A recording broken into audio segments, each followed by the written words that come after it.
welcome here to TalkFCB and welcome back here to the channel, guys. Today, coming up for you is another news roundup, and we are going to be featuring today Copa América update following the opening game between Brazil and Bolivia and the Barcelona player who really stood out last night. We're also going to be talking about that left-back area that we want to strengthen this summer with two more targets that we are going to discuss. And finally, in a bit of detail as well, we are going to be discussing the highly controversial transfer of Japanese wonderkid Takefusa Kubo. It's all coming up.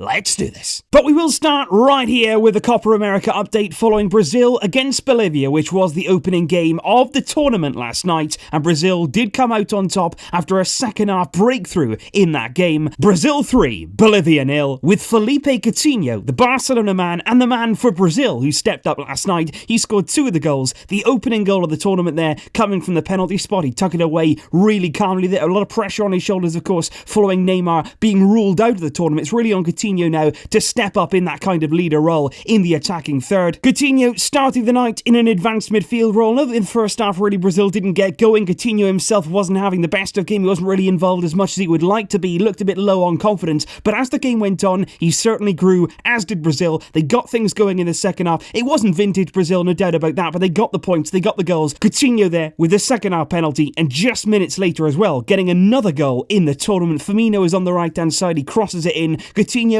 with a really good run into the area from midfield there from deep, making that run. He was unmarked by the time he got there. Very close range. He heads it into the back of the net. That's 2-0 Brazil there. Nice and comfortable. And certainly Coutinho there enjoying a good start of the tournament, where either way, if we want to keep him, we want him to perform, we want him to have confidence, we want him to really improve there and get back to his best level. And even if we want to sell him, still having a good tournament is good to raise that value and to actually attract some suitors this summer. But according to MD this morning, Ernesto Valverde still has faith in Coutinho. He still wants him to remain at the club. Apparently there's been a 3-hour meeting between Valverde and the board where a number of things were discussed. Probably not Valverde's future though, obviously, but they did talk about Coutinho. Valverde does want him to continue, but the big question is, of course, where is Coutinho going to continue? Is it going to be on that left-hand side where Valverde is deployed in for most of his Barcelona career, or is it going to be something new? Are we going to see him in midfield? Quite clearly, he's more comfortable there. He plays there for his country. He played there most of the time at Liverpool as well. Is that going to be where his Barcelona future lies if he stays, or still are we going to see him shut out on that left-hand side? But now on to our left-back search, and I want to start here with some things that came out in Sport this morning. First and foremost, with Alex Grimaldo. Barcelona, according to Sport, have actually asked Benfica about Grimaldo during those Jasper-Cillessen negotiations a few weeks ago. Cillessen, of course, big interest to Benfica, and apparently we've asked the question about Grimaldo when we're negotiating. But I have to say, when we were first talking about Cillessen and Benfica, the word from the Spanish media was no talks had taken place over Grimaldo. He never ever came into the discussion. And Sport go on to say here that Barca believe Grimaldo has grown a lot in his game. He has a lot of quality, but they do say the reality is right now Grimaldo is not a priority for Barcelona. And that's why right here right now, guys, what I want to say about this particular report is don't read anything into it whatsoever. For me, this is not reliable. For me, if Grimaldo was really wanted by Barcelona, he would have to be a priority. If you want to sign a player of that kind of quality for that amount of money, they need to be your outright priority and not just an afterthought. So here from Sport, for me, it's another player they're putting on their covers, they're putting in their paper to sell more papers. He's not coming, at least right now. No discussions have taken place, and for me, this one,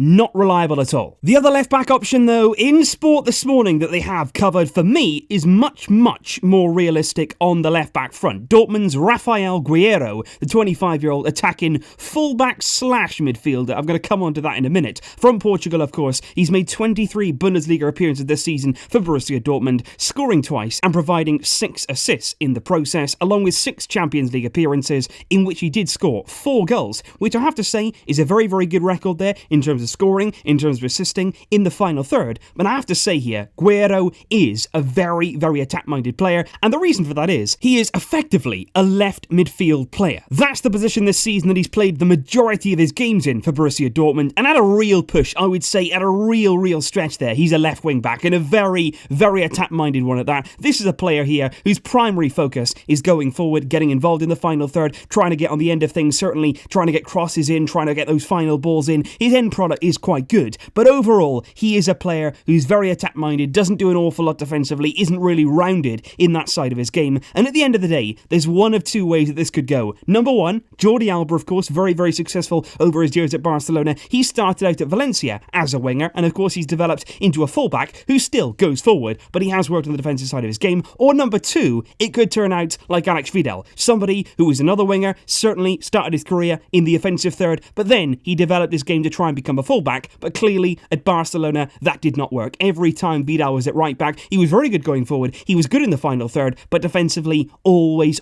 suspect. How would that work with Rafael? Because right now, Sport do go on to say that Barcelona are currently negotiating the signing of Guerrero, and he only has 1 year left of his contract right now, and also doesn't intend on signing a new one at Dortmund. He's holding off from the discussions right now, which basically mean that we could sign him this summer for a very, very decent price, and I think right now, that's why Barcelona are interested. Sport go on to say they believe this operation and this signing is much more simple than that of Junior Firpo, who's also been linked at left back, but I think they're from Sport. They don't actually mean simpler, what they mean is cheaper. He's the cheaper option, no doubt about that right now. He's the much more attacking option. Firpo is a left back, out and out left back. He can go forward, he can defend, he can do both of those, but he is a left back. Guerrero is a very attacking player. He's playing his football right now as a left midfielder. He could adapt to a fullback role, no doubt about it, but obviously there is a risk element to that. As of right now though, it does appear like we're assessing our options. We've heard Firpo linked, there's Grimaldo talks, I don't think that's going to happen, but also of course now Guerrero also linked and Felipe Luis too. What it does say to me right now though, it's at least a bit encouraging because we are actively pursuing a left back right now, and it does seem that this summer we will sign someone. But finally guys, I really do have to talk to you today about Takefusa Kubo. Joined La Masia age 9, a player that came into the Barcelona youth system. He came over from Japan, a very, very highly rated youngster. Age 9, he joined Barcelona. However, even though at Barcelona in La Masia he was very talented, he was very highly sought after, a lot of people were saying, look, this is a guy that we need to keep an eye on, he's going to go on and do really, really big things in the game. Back in 2015, Kubo was forced to leave Barcelona after the transfer ban was imposed on us by FIFA after the club were found guilty of youth transfer breaches. He was forced to leave, he had to go away and play his football somewhere else until, of course, that ban was lifted later on when he could return, maybe in the future. Kubo then returned to his native Japan in search of football, and he made his name at FC Tokyo, where he's been recognised right now as one of the most exciting young attacking players in the world, and even by some people, the Japanese Messi he has been branded, which I have said many times on this channel, don't do that. Never ever put those words in the same sentence as another player. It's a huge mistake. Never ever call somebody the new Messi, because from that moment on, it damages them. They have massive, almost impossible expectations to fulfill, and it's really, really damaging. But anyway, Kubo has been linked with a move back to Barcelona over the last few weeks. We've certainly heard in the media that we're interested in him. We wanted to sign him back, and he also wanted to come back to Barcelona. The small transfer fee required to sign him from FC Tokyo was certainly not an issue, but the main stumbling block right now on his return was the personal terms. Kubo and his agent realised they had interest from Barcelona, but they also had interest from Paris Saint-Germain and also from Real Madrid. And Kubo and his agent wanted around €1 million per year from Barcelona in salary. And the Barcelona board, Bartomeu being the Barcelona board, did not want to pay it. They didn't want to pay it, they didn't want to go through it, and therefore, as I'm sure you've seen, Kubo has now officially signed for Real Madrid. And it does feel like a massive, massive betrayal on both sides. Both sides of this have feel like they let us down because he's a massively talented player. We've got a massively incompetent board. And I just want to explain here basically what has happened. Firstly, the betrayal with the player himself. Such a talented boy, somebody here who came through La Masia, who enjoyed Barcelona, who loved playing here, who really did believe that of course he wanted to go on in the future and make the Barcelona first team. That was his dream right there. And then suddenly he's gone and signed for Real Madrid. He wanted to come back, and yes, maybe we didn't pay what he wanted, but at the same time, you could have gone to any club in the world, but no, you've turned your back there and you've gone to Real Madrid, our arch rivals, Real Madrid, and of course, it's all about that money. Yes, we should have paid it, but at the end of the day, go somewhere else. If you don't want to go to Barcelona, you grew up here, you know what it means to represent Barcelona, and to trade all that and go to Real Madrid,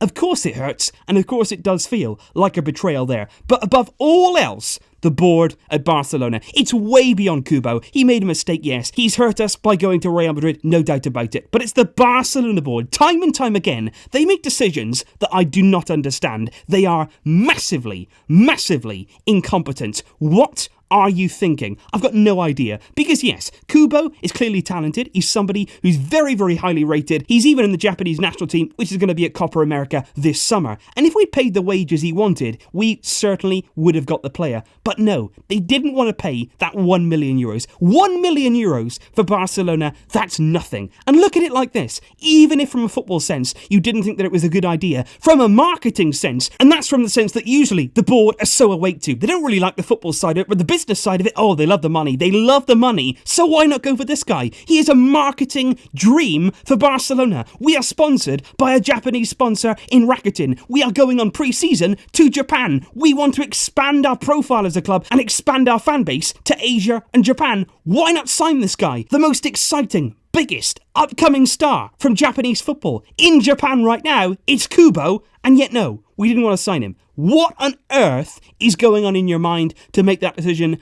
I have no idea. And that's why yesterday on Twitter, on social media, many of you guys, myself included, we were included in the campaign that actually got Bartomeu out to the top of the trending list right around the world. And that's what we need to do. Keep that frustration going. Keep that anger venting. Bartomeu out. This club right now is in the wrong hands. And that was just another example yesterday of the incompetence that we're seeing time and time and time again. In these kind of decisions, you just have to sit back and think, what are you actually doing? And so that was just my thoughts, guys, on some subjects that I really do want to bring you today. Of course, later on, we do have Argentina against Colombia. You can see the preview on the channel for that one. And after that game, don't worry about it. If you are still awake, where you are in the world, I'll be coming up with a match review after we've seen Messi's first game at Copa América. Let's hope for the best. Thanks for watching as always, guys. Leave your thoughts down below what you think of the Kubo situation and, of course, the Barcelona board. I'll see you soon with more videos. But until next time, as always, Vesca El Barça.